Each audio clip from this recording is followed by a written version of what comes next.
Yo creo que el único talento que tiene el ser humano realmente es la disciplina. El resto serán bondades, cualidades, destrezas que tiene la gente. Entonces, pero talento para mí es que usted logre ser disciplinado y no desfallecer. Las transformaciones, para empezar, son dolorosas. La única parte buena de una transformación digital es la conferencia o el curso que uno hace. Esa es una nota porque tiene buenos profesores, porque tiene buenos interlocutores, porque hace networking. Y de ahí todos salen con el síndrome del seminario. Todos, o sea, todos los presidentes llegan a montar un área de transformación digital. Pero no se dan cuenta que la transformación digital es cultural. La transformación, como la he podido abordar yo con los equipos y en las organizaciones en las que he estado, se fundamenta en dos preguntas: ¿qué tipo de empresa soy? ¿Y qué tipo de empresa quiero ser para estar vigente en el mercado? Que una empresa que no genere resultados es una empresa socialmente irresponsable. The future of business, powered by tech. The future of business, powered by tech. The future of business, powered by tech. We think el futuro de los negocios con tecnología. Bueno, bienvenidos a todos a este nuevo episodio de Rethink. Como saben, este es un espacio que creamos hace ya un tiempo para tener unas conversaciones que nos saquen del molde, que nos permitan romper paradigmas y que nos permitan repensar cómo estamos viviendo nuestro presente para así poder recrear esa visión de futuro de una manera innovadora, de una manera más pertinente, que nos permita retar nuestros propios paradigmas. Así que pues bienvenidos a este nuevo episodio. Me complace muchísimo presentar a un hombre que se ha salido de muchos moldes y que ya nos contará la historia. Hugo Sureck es hoy el vicepresidente de Transformación Digital y Ciberseguridad de Tuya, pero eso es un pedacito de lo que es y de todo lo que ha hecho. Entonces sé que se van a entretener muchísimo con esta historia. Hugo, bienvenido, mil gracias por regalarnos tu tiempo y por la generosidad de contarnos un poquito sobre ti. Estoy muy emocionada de tenerte aquí. Saris, no, el placer es mío, el gusto es mío, pues, estar contigo, con los que están detrás que también conozco y me he vuelto bien cercano, y contar un poco de la historia. Seguramente algún mensaje puede quedar por ahí, resonar con alguien. Seguro que sí, quedará en todos los aspectos. Nosotros, pues ESIC, como escuela de negocios, nosotros lo que buscamos es formar de una manera muy integral a los profesionales pues de hoy, los que serán los líderes del mañana. Entonces esta conversación que va a tocar muchos puntos alrededor pues del rol, pero también y sobre todo desde el ser, pues es clave para poder llegar a esa transformación que no es solamente digital por las tecnologías, sino que nos estamos enfrentando en este momento de la historia a un mundo que cambia demasiado, que se transforma constantemente.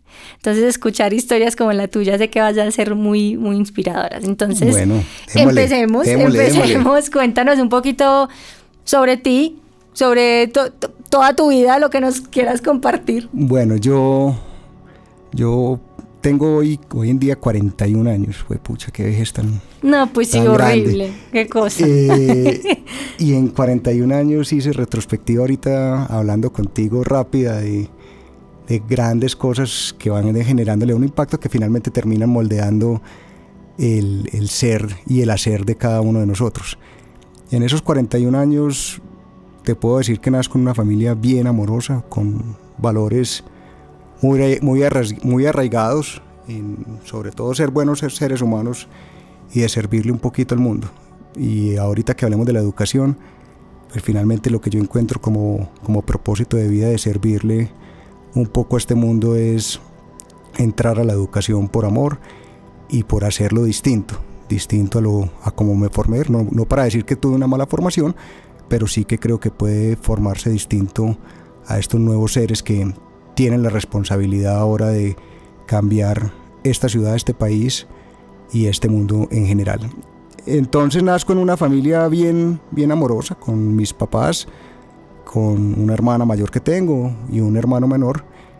Nazco en Cartagena, muy poca gente sabía que nací, nos cogió que mi papá en ese momento trabajaba, ellos tenían una empresa de seguridad y estaban creciendo. Ellos tenían gran parte de Antioquia del Valle y estaban creciendo en la costa, y a mi mamá la cogió por allá con la barriga ya muy grande y ya imposible devolvernos en el avión. Entonces nazco y allá estoy alrededor de unos 8 meses y nos volvemos a Medellín y básicamente en la crianza, una crianza muy normal, con bastantes beneficios en lo particular, y creo que fui en ese momento una persona, y todavía lo sigo siendo, muy afortunada desde las posibilidades. De ahí lo que viene es una educación como segundo hijo y primer hombre muy a la imagen y semejanza de mi papá, que esa es la que cuando uno entiende ya unos hijos, sí, como que dice, a mí me educaron distinto y yo cómo educo distinto, porque pues me sé el libreto A, pero no me sé, esta receta no me la sé. Y en esa trayectoria, en esa educación con mis papás, una niñez muy normal, una juventud bien normal, pero pues sí con una cercanía de la que no me mantenían al margen del todo, pero sabíamos qué pasaba, y era el rol de mi papá que tenía en el país, sobre todo de la seguridad privada en zonas muy complejas. Dentro de esas, nacer y vivir con el temor de que no sabía si papá iba a volver de cada uno de sus viajes, porque de cada uno de sus viajes tristemente era para recoger empleados que que eran asesinados por estos grupos paramilitares. Y en un momento que son el año 2000, 99-2000, sí hay un punto de inflexión muy importante, porque esta organización que nosotros habíamos creado en todo el país a nivel de seguridad se volvía un punto para los paramilitares bien atractivo. Bien atractivo porque pues la licencia que tiene mi papá en ese momento no es una licencia muy común de prestar ese tipo de servicios de vigilancia privada y de vigilancia electrónica. Lo que pasa ahí es que quien entra en amenaza soy yo, que era el punto pues más débil de... Claro, el punto débil. Tal vez de mi papá, y ahí tengo que salir del país. Era la segunda salida. A los 13 años también mi papá ya me había sacado, esa sí no por amenaza, pero sí porque tenía que seguir el libreto de él, que es contra lo que yo tanto peleo. No me quedo de mi papá, lo amo, y ni de mi mamá ni me faltaba. Mi mamá was más flexible, pero pues seguí y le compré ese libreto a mi papá. ¿Y cuál era ese libreto de los 13 años? No, a los 13 años él se fue a vivir a otro país, porque tenía que estudiar en otro país, porque pues cómo iba a estudiar él en Colombia, ni más faltaba. Aquí está el subdesarrollo, entonces no, hermano, allá sí le prenden las neuronas. Entonces ese es el mismo libreto que me venden. Usted tiene que ser alguien en la vida. ¿Usted quién va a ser? Medido evidentemente por unos parámetros que yo creo que deberían medirse hoy en día muy distintos. Y pues pucha, yo creo que debo tener por ahí un trauma de esa salida de 13, 14 años, todos mis amigos en 15 y yo por allá recibiendo clases en otro lado. Eso era muy duro, muy claro. teso.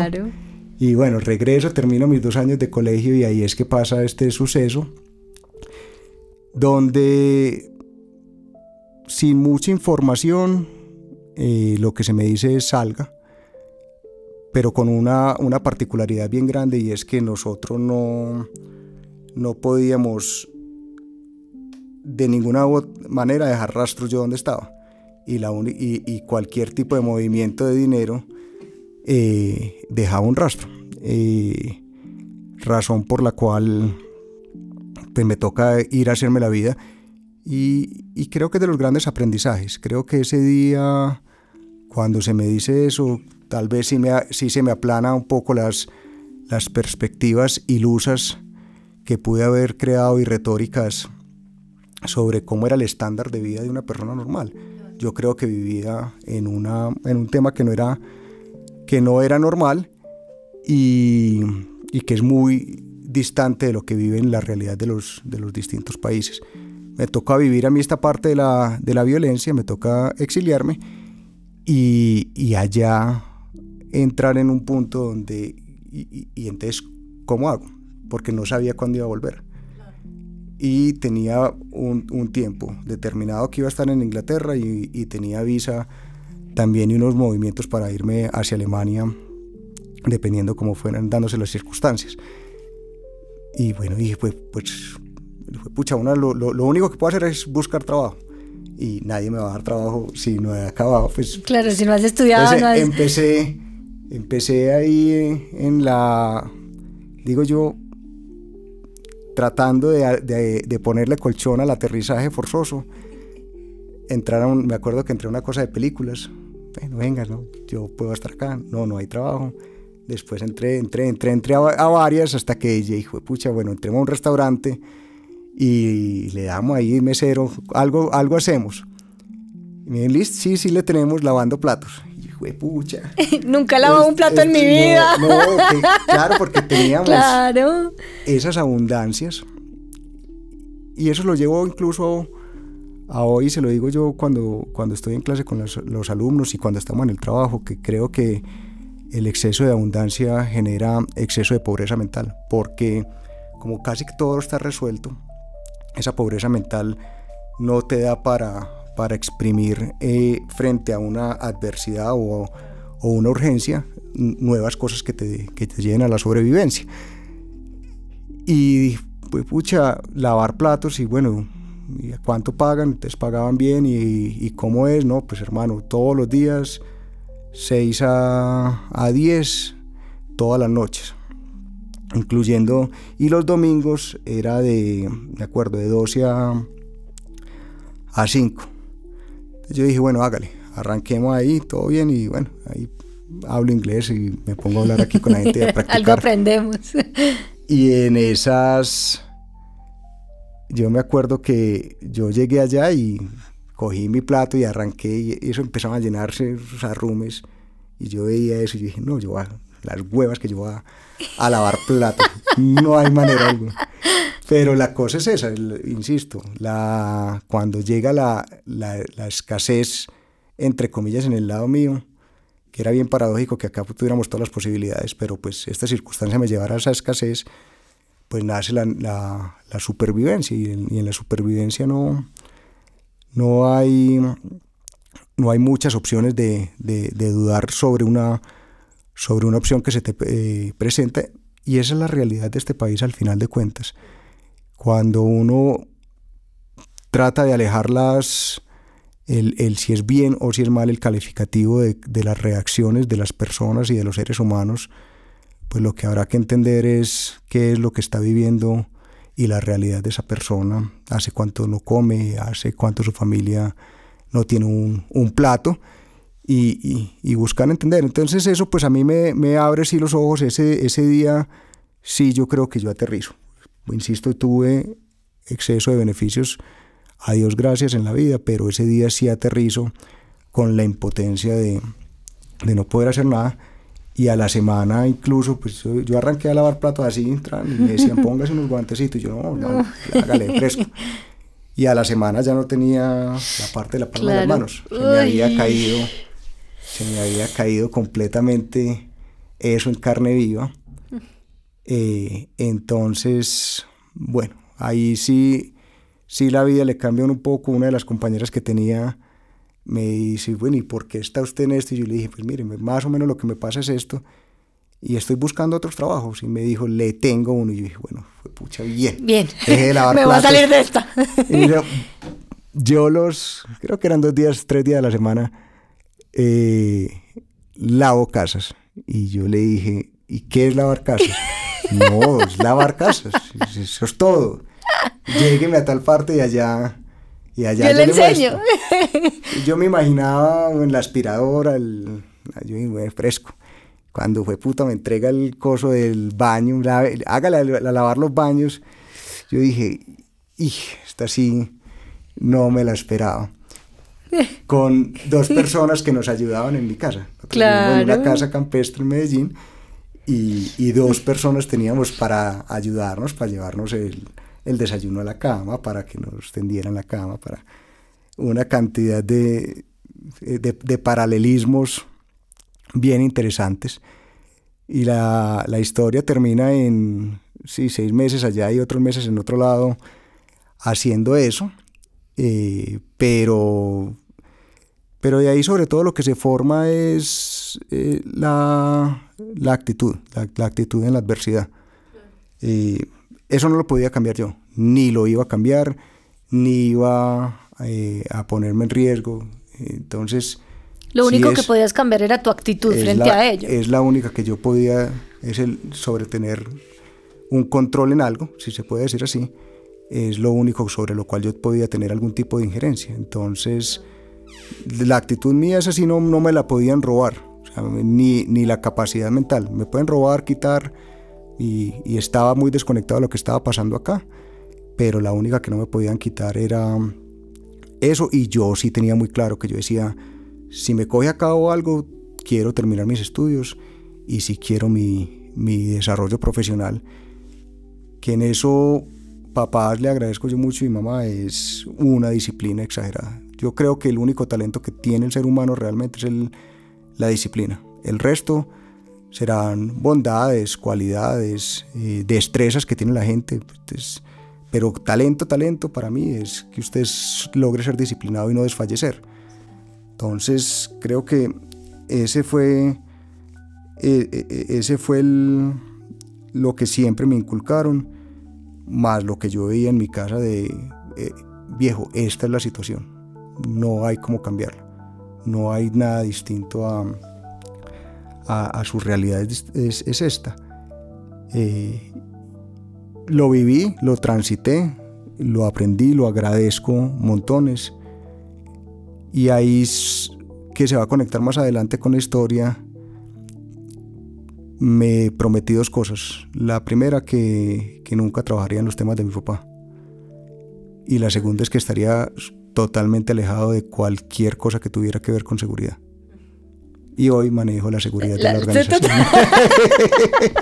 Total, me encanta. Entonces... esas promesas que nos hacemos a veces, ¿no? Sí, Eso definitivamente. Bueno, y entonces después de esta experiencia, que es una experiencia que, pues, mejor dicho, te hizo, o sea, punto de inflexión, madure, mijo, con lo que hay, porque esto es la única opción que tiene. ¿Ahí qué pasa? ¿Te regresas a estudiar?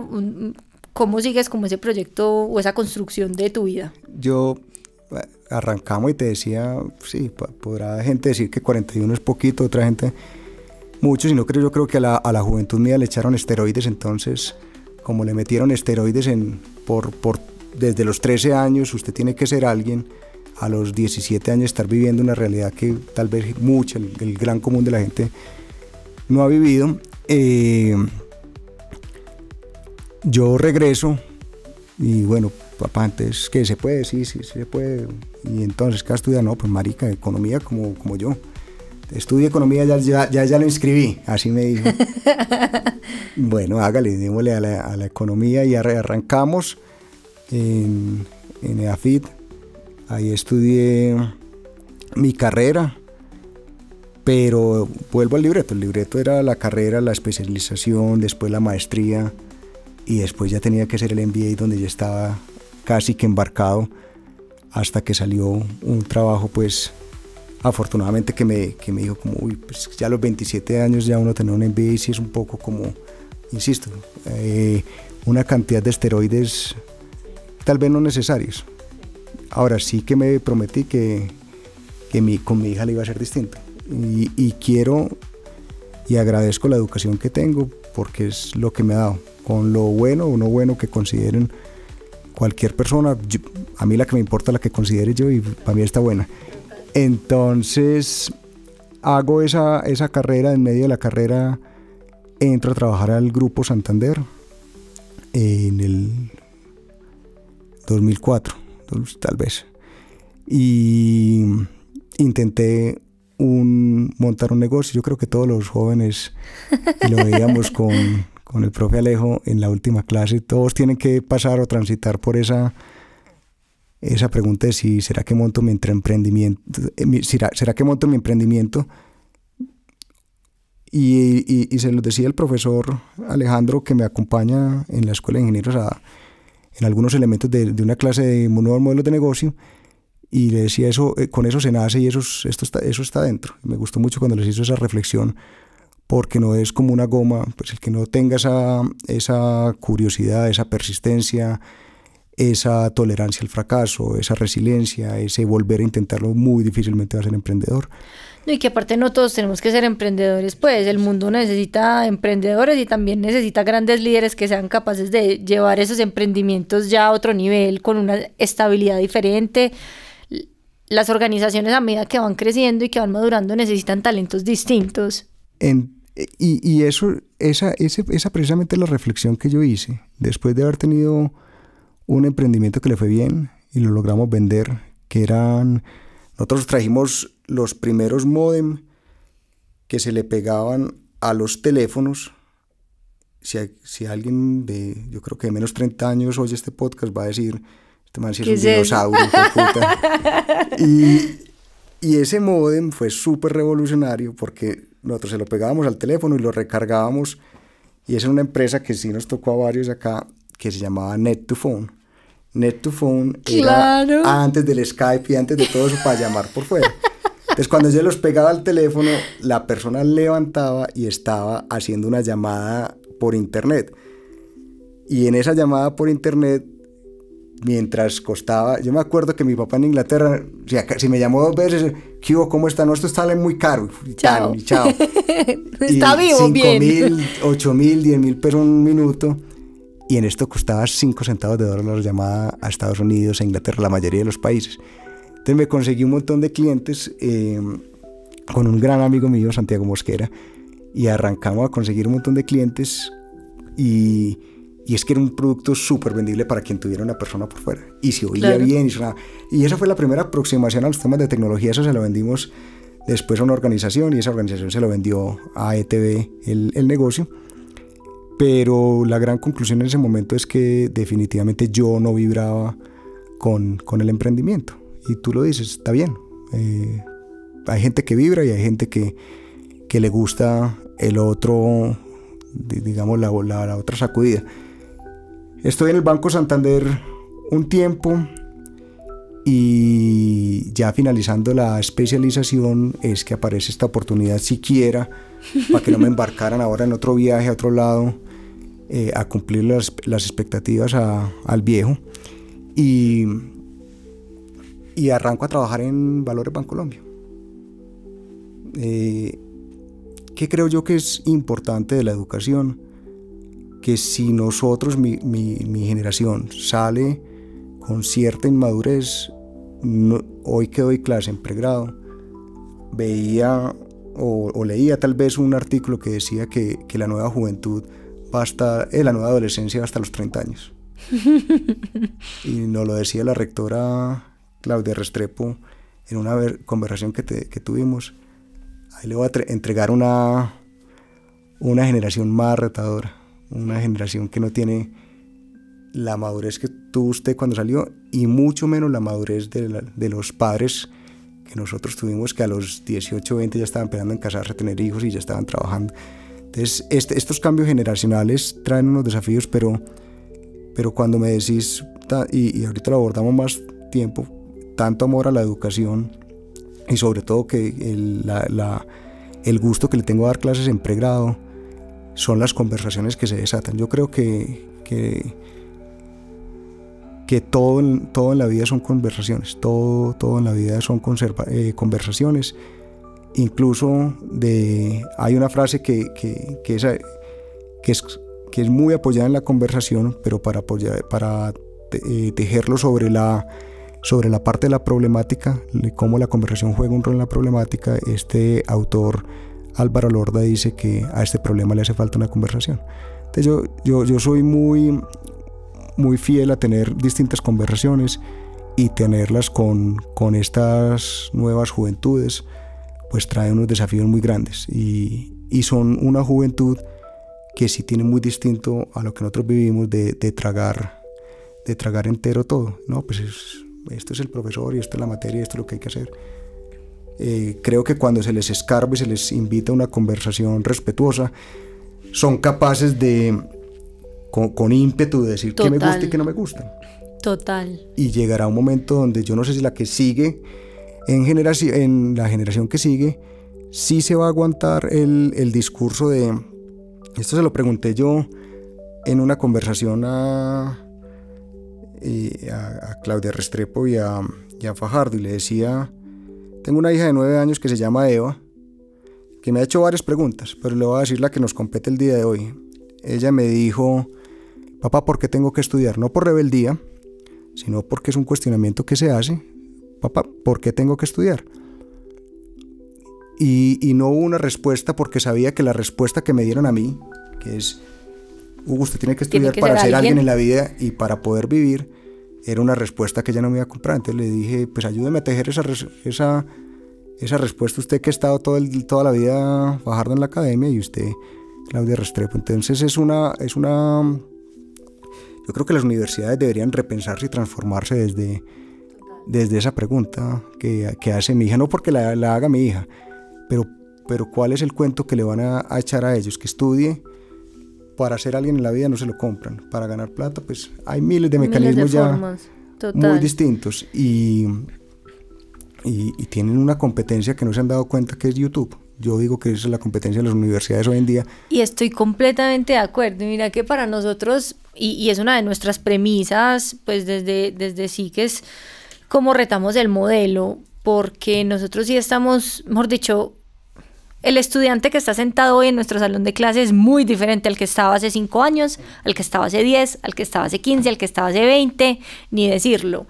Y el rol del educador hoy no, pues al menos desde nuestra visión, no debería ser la fuente de información, porque es que hoy la información está en las manos de todos. O sea, es gratis. Yo hoy puedo, no sé, o sea, acceder a una masterclass del super hiper mega profesor top de Stanford de emprendimiento en Coursera, en cualquier plataforma, en el mismo YouTube, en una charla de TED.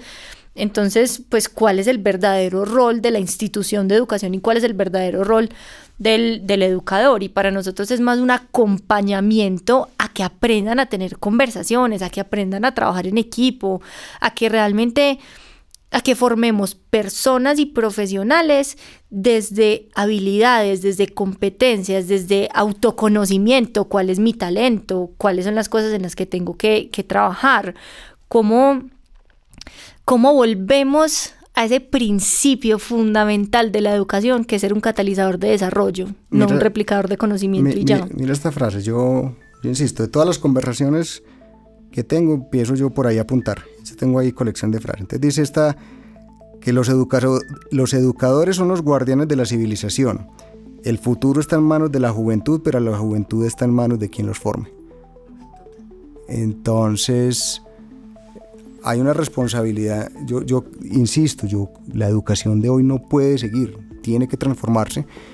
Eso es parte de lo que, insisto, el amor que tengo y la creencia en formar nuevos líderes, que se une con lo que yo hago hoy en día en temas de transformación digital, y digo, bueno, ¿cómo lo pongo al servicio de la educación?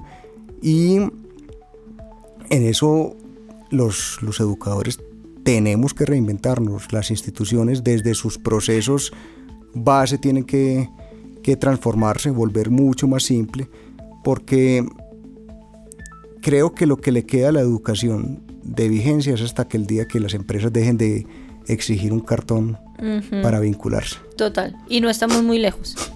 Entonces, no estamos muy lejos. El día que arranque, y ya arrancó con la parte de tecnología, grandes empresas de tecnología están diciendo, hermano, si usted me muestra habilidades, yo prefiero irme con usted, y porque me las demuestra. Y el título, no, pues fresco, mijo, eso es otro cuento. Y esos pelados no están encontrando un incentivo, y es triste, porque yo creo que sí hay que estudiar, sí le creo a la educación, y le creo a la educación de por vida, ni siquiera salí de la universidad ya nomás, no. Yo creo que uno tiene que ser un férreo estudiante de por vida. Entonces es un momento bien interesante. Lo que hacen ustedes es bien bonito y es un modelo disruptivo, es un modelo que vino aquí a ponerle la pata, digo yo, a lo tradicional, que también se tiene que sacudir como cualquier industria. Pensar es, la gran amenaza es qué pasa el día que me quiten los cartones. Ese día le quitaron el regulatorio, se abrió el mercado y... Incluso, ¿y qué pasa con el que no quiere? Es que el que no quiere dice no quiere. Es que exacto, es que, o sea, incluso mucho más allá de qué pasa el día que me quiten los cartones, es, venga, o sea, pues sí, me lo digo a mí misma como educadora y la invitación a todos los educadores, pues que nos pueden estar escuchando y es, ¿usted por qué es educador? ¿Cuál es su propósito? Es que el propósito de la educación es más que un cartón. Es una formación mucho más profunda. Entonces, muchas veces las transformaciones en todos los ámbitos terminan yendo como de nuevo a lo simple, a la base, a lo fundamental. Entonces, qué rico como poder volver a lo que es fundamental, a nuestro propósito. Sí. Entonces, bueno. Entonces llego a Bancolombia y llego con esa inmadurez de... Tal vez en ese momento tenía 22 años y estaba en el puesto de bolsa y pues en ese momento el auge del sector bursátil, quienes trabajaban en la parte, digamos, de la asesoría como tal, de la asesoría en inversión, pues para nadie es un secreto que eran, digamos, bollantes esos alates. Ahí, tipo la película de Wall Street, entonces, el lobo de Wall Street. Entonces, y ya después de haber lavado platos. Te digo, escucha, ya sí, aquí voy por mi carrera, entro por ese lado. Y para ese momento pasó, yo creo que la industria financiera es tal vez la que más disrupciones ha tenido. Y en el sector bursátil, en ese momento sale la primera plataforma, en el 2006-2007, la primera plataforma de negociación de acciones totalmente en línea. Eso era absolutamente disruptivo porque la información antes simplemente era potestad de la bolsa y no estaba abierta al público, potestad de los puestos de bolsa, pero abrirla al público y abrirla con unas comisiones supremamente bajitas generó una disrupción en el mercado. Rápidamente, quien era el presidente de esa organización en el momento, Emilio Echavarría, conforma un grupo donde dice alguien que sepa de acciones, alguien que sepa de proyectos, alguien que sepa de tecnología y tienen que sacar eso adelante. Y bueno, listo, saquemos esto adelante. Entonces, en mi primera conversación, la compañía decide que los desarrollos los iba a hacer de manera interna. Mi primera conversación con la gente de proyectos y del equipo de tecnología es, bueno, vea, yo necesito una pantalla donde estén todos los mnemotécnicos, donde estén los precios, donde esté el bid, donde esté el offer. Y hasta ahí ya llegó la conversación. No, hermano, empiece porque es un mnemotécnico. Y dije, claro. Total. Y yo le dije, no, marica, ¿cómo así que usted no sabe? Entonces yo le dije, ¿cómo vamos a sacar esto? Terminó siendo un proyecto que el requerimiento, me acuerdo en el momento como lo hacíamos, fue de 400 páginas de casos de uso. Entonces termino aprendiendo mucho de la metodología de proyectos y termino sí o sí aprendiendo de tecnología porque eran 3 personas, uno hablaba español, el otro inglés y el otro alemán, que no se entendía. Claro. Entonces teníamos que crear lenguajes comunes. Y en esos lenguajes comunes, la disciplina creo que solo se logra a través del exceso de repetición, el exceso de compromiso, el exceso de ganas y esos excesos de querer sacar las cosas adelante y de salirse del límite y de salirse de la zona cómoda en la que uno está, porque pues ¿por qué me van a sacar si yo voy como asesor? Pues esa cantidad de exigencias lleva a la excelencia. Entonces, le trabajamos mucho a ese proyecto, sacamos nuestra plataforma de acciones y me voy porque la novia mía de ese momento, hoy mi esposa, estaba en Bogotá. Año 2010, arranco con Corredores Asociados y bueno, ahora sí se viene pues la oportunidad. Y no, hermano, venga, monte usted lo mismo que hizo no te podías zafar. En Valores, y yo digo, fue pucha, pero bueno, ahí lo hice y tuve la oportunidad de trabajar mucho sobre todo en el ámbito de tecnología, desarrollando los canales y desarrollando la transformación de la organización en términos de tener una apuesta digital. Ya de ahí desprenderse año 2003 era muy difícil. Esta historia es paradójica, vuelvo a Valores Bancolombia, porque con mi esposa decidimos regresarnos y hacer familia a Medellín. Y en ese momento pues, pasó todas las cosas que pasaron en bolsa, el escándalo de Interbolsa y bueno y demás. Entonces todas las compañías se venden a los grandes bancos.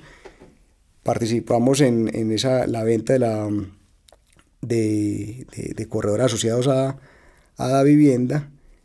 Y estando yo en Valores Bancolombia, que se da toda la transacción reglamentariamente, me dicen, ¿por qué no vuelve a Corredores Asociados? Entonces estuve 2 veces en Valores, estuve 2 veces en Corredores Asociados, hoy Da Vivienda Corredores, y ahí llego a hacer la fusión, un proyecto muy bonito de integrar todos los sistemas core de la organización, de tener una única visual del cliente, de desarrollar toda la nueva apuesta ya digital en términos de una comisionista muy distinta, con los aprendizajes que dejaron las grandes crisis que tuvo en el intermedio el sector bursátil. O sea, casi que sin querer te metiste al tema de transformación digital y te enfrentaste a uno de los grandes retos, si no el mayor, pero ya me contarás tú cuáles has visto que han sido los mayores retos en estos procesos de transformación digital. Pero es lo que mencionabas ahorita de que no hablamos el mismo idioma, ¿cierto? Entonces yo siento al del negocio, siento al de tecnología, y es que no se entienden el uno al otro.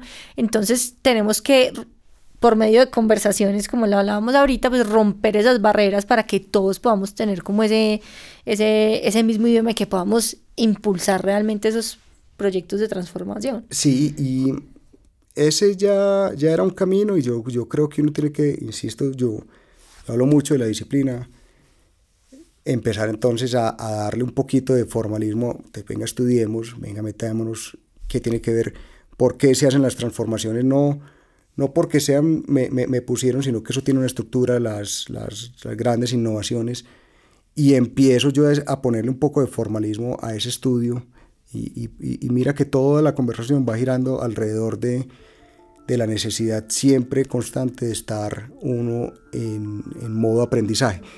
Y es que el modo aprendizaje, sobre todo ahora, es mucho, tú lo mencionabas al principio de la conversación, es mucho más importante por la velocidad en la que cambian las cosas y la obsolescencia del conocimiento, que ya de un día para otro, pues ya... Hoy oía en mi clase, digo yo, de YouTube, a una de las personas que digo que ya entonces que normalizamos que, por ejemplo, los primeros modelos de inteligencia artificial, los 3.5 de GPT y las primeras versiones ya son peyes, ¿no? Ya eso no, que pelle. Y uno dice, hermano, o sea, ni en mi vida hubiera visto todo eso, pues ya es un pelle, ya al lado de lo que hay hoy es súper malo. Y ya ve la inteligencia artificial hoy razona, te dice uno, bueno, esto viene, entonces estamos normalizando cosas que el cerebro humano yo creo que todavía no procesa. Todavía no entiende, total. No los procesa, y estoy convencido que esas empresas tienen cosas aún más avanzadas que no liberan por el cambio. La diferencia, y aquí me salgo un poco de mi historia, pero para cerrar este capítulo y volver ahorita, es que las otras grandes transformaciones, no digitales, pero las otras grandes transformaciones del mundo, la revolución industrial, la era de las .com, pues simplemente nosotros nacimos con ella. Entonces pues nacimos y es parte de lo que viene innato con el ADN de uno, y no nos tocó la gestión del cambio. Pero esta, a los que la estamos viviendo, sí nos parece muy maluca. Porque yo digo que la próxima transformación digital es la del ser humano. Esa es la que digo yo. Ay, no, pero vení, hablemos de eso. Porque es que... yo veo una resistencia. Las transformaciones, para empezar, son dolorosas. La única parte buena de una transformación digital es la conferencia o el curso que uno hace. Esa es una nota porque tiene buenos profesores, porque tiene buenos interlocutores, porque hace networking. Y de ahí todos salen con el síndrome del seminario. Todos, o sea, todos los presidentes llegan a montar un área de transformación digital. Pero no se dan cuenta que la transformación digital es cultural. Esto lo hablo yo mucho, apalancado de una empresa que quiero mucho y que tal vez fue la que me empezó a cambiar ese chip, que es Caramelo Escaso. Y me decían, es un tema cultural, es un tema cultural, es un tema cultural. Y claro, cuando nosotros empezábamos a hacer las transformaciones, lo único que encontrábamos era resistencia, y llegábamos arribando a digitalizaciones, que son temas muy distintos. Una cosa es digitalizar el negocio que yo tengo, otra cosa es transformarlo. Entonces la transformación duele. Y hago el paréntesis con lo que está pasando con la inteligencia artificial, que yo no creo que sea tecnología. Yo me aparto, y eso es lo bueno de haber estudiado economía. Digo yo, los economistas redefinámoslos un poquito, porque no son el del Banco de la República ni el de bolsa. El economista se le forma para resolver los grandes problemas del mundo. Y una cosa que me enseñaron en Singularity University es: aproveche la tecnología para apalancar y multiplicar esas soluciones que resuelvan los grandes problemas a favor del mundo. Entonces yo disto completamente de que la inteligencia artificial sea tecnología.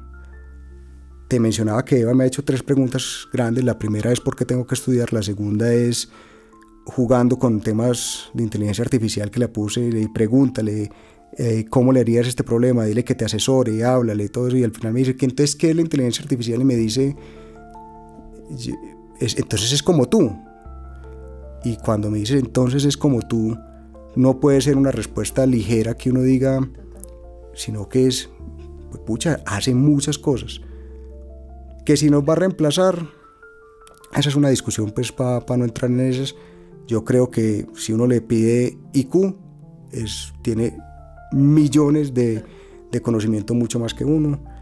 Es que no tiene inteligencia emocional, tiene temas emocionales. Los mismos modelos, cuando se les monta información desde la parte emocional, responden mejor.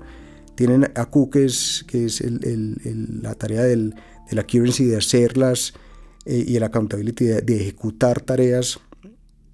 No duermen, no tienen un montón de cosas que tienen los humanos. Pero entonces están las dos posibilidades: me va a quitar el trabajo, que yo le digo a la gente, sí se lo va a quitar. Llevemos la discusión esa, si le va a quitar el salario, porque yo no creo que a usted le preocupe que le vaya a quitar el trabajo. Porque si le digo que usted va a trabajar menos horas y por el mismo salario, sí se pone feliz. Entonces llevémosla a su miedo. ¿Cuál es su miedo? Si le va a quitar el salario, pues ahí sí le digo yo, tal vez no, pero el que sí sepa de esto seguramente viene con un conocimiento que va a hacer mucho más productivas las organizaciones rápidamente, en unos roles y en unos tiempos mucho más, cada vez más cortos.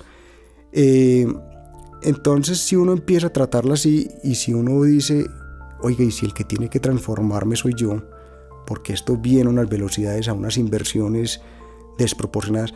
Microsoft, no sé si fue Microsoft, ahí puedo ser impreciso, pero una de estas grandes logró reactivar una de las plantas nucleares que estaban apagadas por muchas décadas, por todo el consumo de energía que va a tener. Entonces, esto no es menor.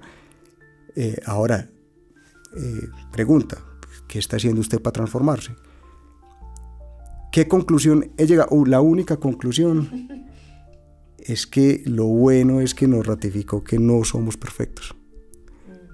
La inteligencia artificial tal vez sí se llegará a hacer eso, los humanos no, y eso es lo bonito del humano, la imperfección, y esa imperfección te va a llevar a la constante evolución, estar permanentemente retándose, y a un tema que a uno finalmente le dé vida en encontrar pasiones y propósitos. Entonces esa es la aproximación, ahí me desvío un poco de los temas, pero en lo que compete, sí, esa es mi definición, me voy por el mundo de transformación digital y bueno, listo, pues cómo cojo esto con una disciplina y cómo con una ortodoxia para hacer bien las cosas. The future of business, powered by tech. The future of business, powered by tech. The future of business, powered by tech. We think el futuro de los negocios con tecnología. Rethink el futuro de los negocios con tecnología. Vení, perdóname, que es que yo voy a seguir por esta línea porque me parece que es demasiado importante, digamos, como que seguirle aclarando esto a quienes nos escuchan, porque yo creo que todavía hay mucha confusión. O sea, llevamos mucho tiempo hablando de transformación digital y es el buzzword que todo el mundo, transformación digital, y la confundimos con la digitalización. Dejamos de lado el ser cuando lo que tú dices es completamente cierto. O sea, quien usa la tecnología es quién, el humano. Entonces, si yo no transformo al humano para que pueda usar la tecnología de la manera en la que realmente es estratégica y que agrega valor y que habilita, porque eso es la importancia de la tecnología, que nos habilite, pues no va a llegar a ser ninguna transformación real. Entonces, qué rico si nos puedes compartir tu definición de transformación digital, que nos expliques cuál es la diferencia real entre la transformación digital y la digitalización, y a qué te has enfrentado tú como líder en ese proceso de transformar digitalmente distintas organizaciones. Aquí voy a tratar de hacer una definición bien simple y con un par de frases que, insisto, salen de las conversaciones. La transformación, como la he podido abordar yo con los equipos y en las organizaciones en las que he estado, se fundamenta en dos preguntas: ¿qué tipo de empresa soy? ¿Y qué tipo de empresa quiero ser para estar vigente en el mercado? Y el estar vigente en el mercado, uso una frase de un gran amigo mío que se llama Hernando Bisambra, que dice que una empresa que no genere resultados es una empresa socialmente irresponsable. Entonces, en esa transformación, las empresas tienen la obligación de encontrar cuál es ese modelo de negocio que le da permanencia en el mercado para ser sostenible y rentable. A veces ahí entra la discusión, entonces, que si la plata, que si todo, que las utilidades, que el último renglón, que pues mire, solamente piense en el nombre de la organización a la que usted pertenece. Si el día de mañana no está esa organización, ¿cuál es el impacto en la sociedad tan grande que generaría? A nivel de empleos, a nivel de personas, a nivel de impacto social, a nivel de tributo, pues entonces para el gobierno, si lo quisiéramos llevar. Entonces la responsabilidad de las organizaciones es generar valor, ahora valor compartido. Pero la transformación se trata de preguntarnos qué tipo de empresa soy, y si somos una empresa incluso muy buena, muy exitosa, qué tipo de empresa quiero ser para ser sostenible. Y puede que la respuesta sea: hay que cambiar el modelo de negocio. No, pero es que somos los mejores, no importa, no lo va a pasar. Está Nokia en 2007, 1 billón de usuarios, salió en la revista Forbes, y en la revista Time sale la mejor innovación del año, y sale el iPhone, y ya a los 3-4 años ya Nokia no existía, BlackBerry no existía, y Apple apenas estaba surgiendo con sus iPhone. Entonces, el que usted tenga o tuviera 1 billón de usuarios y se fuera el primero en el market share no le asegura que usted esté vigente. Y fueron tosudos esas dos empresas. Los dos presidentes, de manera bastante irresponsable, fueron tosudos en no generar un nuevo modelo de negocio. ¿Por qué? Porque incomoda. Claro. Porque desacomoda, porque ahí está la frase: aquí las cosas siempre se han hecho así. Entonces esas son las frases lapidarias que rondan en las organizaciones. Entonces te diría yo que esa es la definición. Transformación digital no es innovación. La innovación puede ser parte de la transformación, pero puede ser parte de una empresa que esté transitando periodos de crisis o empresas que estén en estabilidad. Se pueden innovar, pero no necesariamente tiene que ser transformarse. La transformación no es digitalización, no es ir a decir, pues, mire, venga, cojamos todos los procesos y los volvemos digitales. Y en una empresa me pasó, y es en uno de los proyectos, arrancamos, vamos a hacer la transformación porque llegaron los neobancos, llegaron todo eso, y la primera aproximación de nosotros fue, hermano, esto viene a una velocidad tan grande que hay que sacar nuestras propias soluciones digital. Y la primera aproximación que tuvimos fue, sí digital, pero era el mismo formato que teníamos de venta en piso. Entonces dice uno, pues usted lo que digitalizó fue 80 campos, claro. ¿Y qué cliente en una aplicación le va, venga, yo cojo los 80 campos? Entonces, nacen muertas las transformaciones que parten desde la digitalización. La digitalización será parte de, pero si el concepto fundamental o el pilar es la digitalización, no hay transformación, simplemente se cambió un proceso análogo a un proceso digital. Total. Y entonces, ¿qué rol juega? Que ahorita lo mencionabas, pero me encantaría profundizar porque creo que es clave. ¿Qué rol juega la cultura en ese proceso de transformación? La cultura, cuando nosotros empezamos a hacer las otras transformaciones y acompañado por estas empresas, era coger la estrategia y coger esas dos preguntas y bajarla a todos los niveles de la organización. ¿Esto qué implica? Esto implica esto, esto implica esto, esto implica incluso algo que se transforma, pero incluso algo que cambia, que deja de ser y nace algo completamente nuevo.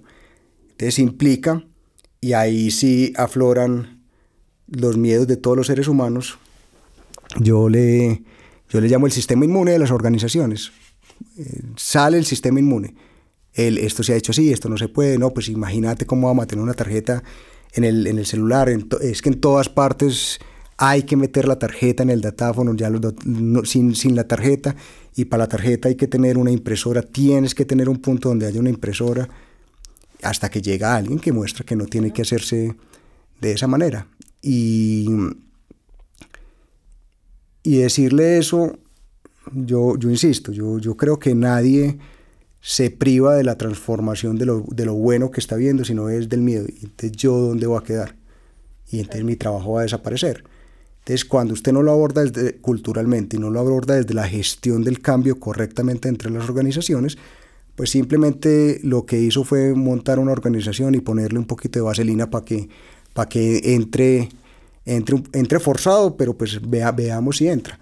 Y eso genera una cantidad de elementos que terminan retrasando, pero las empresas consideran que eso es perder el tiempo. No, pues es que le vamos a meter a ese tema de cultura, que le vamos a meter a ese tema de gestión del cambio, que le vamos a oír.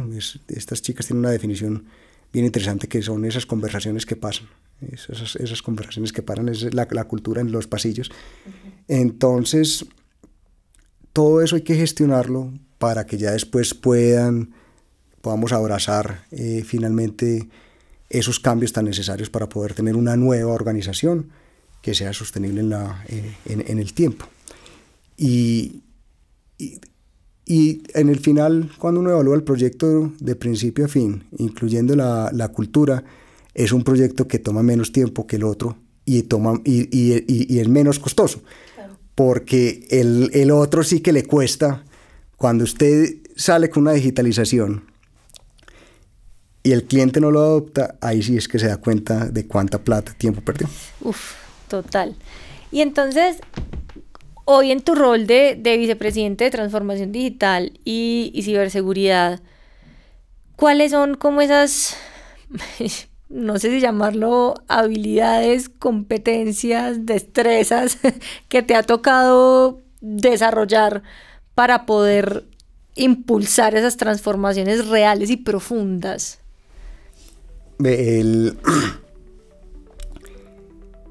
Es que es más fácil, dicen que es más fácil educar niños que enderezar adultos. Sí, total. Entonces, una de las cosas que escribí, yo hablo de mi hija en todas partes, entonces con ella incluso cuando le escribo a ella termina uno reflejándose escritos Claro, que la gran quisiera que maestra. fueran para uno. Y la primera característica, y hace poquito le escribí una carta, yo le escribo a ella muchas cartas, entonces le escribía que Perdón, que ¿esas cartas se las entregas ya Sí, o se las guardas sí, como y ya? hago videos. Yo le digo, el día que no esté, vaya y busque unos videos Ay, qué en algunas belleza, partes me que ahí vas a ver encanta. su papá cómo pensaba y qué le hubiera dicho. Entonces todas las semanas no me ha mostrado el video de esta semana. Ay, no, hermoso. qué Entonces belleza. se la pongo y ella, yo creo que en medio de ese lenguaje que trato de usar, mi papá es escritor, entonces el amor por la escritura viene de mi papá. Él sí ha escrito libros, yo escribo uno que otro papelito por ahí, pero para darte respuesta, la primera, y fue algo que escribí para el colegio de Eva, era el asombro. Y le decía, ella me decía, ¿por qué? Y yo le decía que el asombro despierta la curiosidad, el asombro en el niño por entender. No está pensando si es un bicho o no es un bicho, sino es qué será, es esa curiosidad. Y si uno se aproximara así desde lo laboral, hombre, dejarse asombrar, tener un poco más de curiosidad, despierta una capacidad de innovación y de reinventar las cosas. Y ellos no están pensando en el miedo, pues es que este me va a picar o no me va a picar. Ya después cuando me pica, listo, ya aprendí, ya sé que sí, que no. Entonces, el despertar ese asombro y esa curiosidad es súper importante. La segunda, la flexibilidad. Sobre todo en estos entornos lo llaman VUCA, en sus siglas en inglés de alta volatilidad, incertidumbre y elementos que no controlamos, que no son de hace 2 años, son desde la pandemia que nos ha cambiado la vida a un ritmo que no entendemos, y eso deriva en otra conversación que no es acá, pero ha derivado en los temas de salud mental, tanto cambio, pero es la flexibilidad. Nosotros hablamos un poco de polivalencia en tuya, y es esa capacidad de que usted está en este rol y en esta misión, mañana está en esta otra misión, y sea un poco más flexible hacia adaptarse a esos roles rápidamente y a poner a favor de la organización lo que se requiere. Lo tercero, creo que en la autenticidad, el impuesto de la autenticidad es la crítica. Entonces, a muy poquito le gusta ser auténtico, y no que se diseñan avatares, digo yo, complacientes para encajar en la sociedad. No, hay que ser así, hay que ser más corporativo, marica, como usan mucho tatuaje. Vamos más bien por la línea tradicional. Entonces, hay que ser, y no es un tema de rebeldía, no, es un tema de que cuando usted es auténtico, usted le creen. Cuando usted es auténtico, usted genera confianza. Cuando usted es auténtico, es la única manera de ser un líder cercano. Cuando usted es auténtico, usted a la gente la deja ser y la deja hablar, la deja tener conversaciones, así sean difíciles, para entender puntos de vista.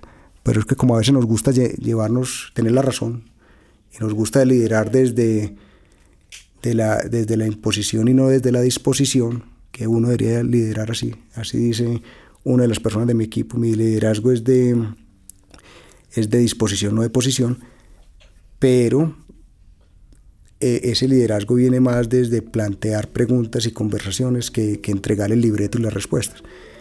Entonces sí creo que tiene que haber lo que te digo, el asombro, tiene que existir la flexibilidad, tiene que existir la autenticidad, y para mí la disciplina. Yo es que vuelvo y digo, sin disciplina es muy difícil que uno pueda realmente acometer lo que se ha propuesto. Y al final vincularse con un propósito. Yo creo que es muy difícil liderar una transformación netamente solamente como modelo de negocio. Y, insisto, de las cosas que más me marcaron en Singularity ellos decían, incluso por encima de la estrategia siempre está el propósito de la organización, y ellos lo llaman los propósitos de transformación múltiple, que vayan más allá de lo económico, sino que realmente generen y enganchen con emociones. Entonces toda transformación tiene que provenir de un propósito de para qué estoy haciendo esto y esto cómo favorece finalmente la humanidad. Entra el romanticismo, seguramente quienes difieren de eso. Yo sí le creo que uno tiene que tener propósito, empezando por tener un propósito de vida y propósito de persona. Y el último que te diría yo es darse el chance de... hay una frase, esta te la voy a leer por acá, que toda revolución empieza con una nueva visión de lo que es posible. La revolución no es nada más que moverse del proceso a la práctica. Total. No, Hugo, qué conversación tan bonita, de verdad que de esas que realmente inspiran mucho, porque pues a veces llegamos como a estos espacios a pensar que vamos a hablar de cosas como muy desde la estructura y desde el negocio, pero lo más importante es esa profundidad de las reflexiones que nos hacemos nosotros como líderes y líderes de este tipo de procesos. Entonces te agradezco infinito por abrirte de esa manera, por ser tú de una manera tan auténtica y por compartirnos. Pues a mí que tengo la oportunidad de estar aquí cara a cara, que esa energía es muy bonita, y también pues por compartir con quienes nos escuchan, que replicar este mensaje es un gran motivador para mí. Entonces de verdad que un agradecimiento infinito, y espero que sea la primera de varias conversaciones alrededor de varios temas. A ustedes muchas gracias, y al que se quedó hasta el final, pues bueno, chévere ahí que se aguantó toda esta carreta o esta cantaleta un ratito. Mil gracias. Bueno, gracias. The future of business, powered by tech. The future of business, powered by tech. The future of business, powered by tech. We think el futuro de los negocios con tecnología. Este podcast fue producido por Expertos en Marca.